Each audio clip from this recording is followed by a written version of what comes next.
Wow. Well, learning that the Minister of Power, Adebayo Adelabu, promised to raise power generation to 6,000 megawatts before the end of 2024, which is last year, but this was not achieved.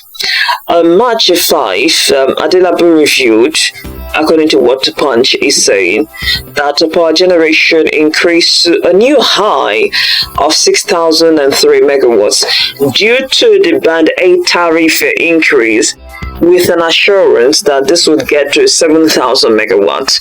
However, the feat could not be sustained for a few days.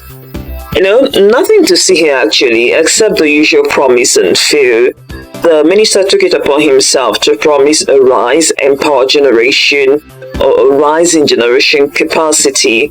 But the question to ask is he in the shoes of the generation companies, that is the Gencos, to be able to make that promise? Has he determined the state of the infrastructure, whether they are old or new, and whether they are functioning optimally? Because if you have a dilapidated infrastructure, there is no how the generation can increase.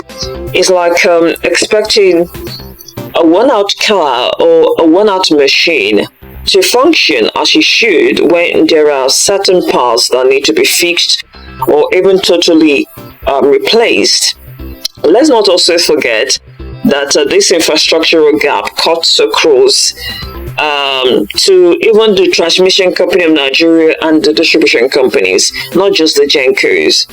Alright, sometimes they fail to, that is the TCN and of course Gencos, sometimes they fail to evacuate or distribute what the Gencos have generated because their own infrastructure cannot carry it.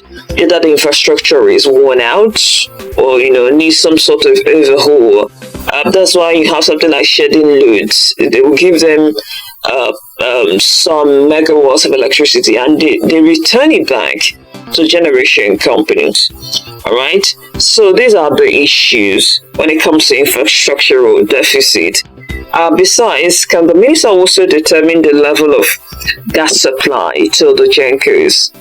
If gas suppliers are being owed, will there be gas to operate the gas plants?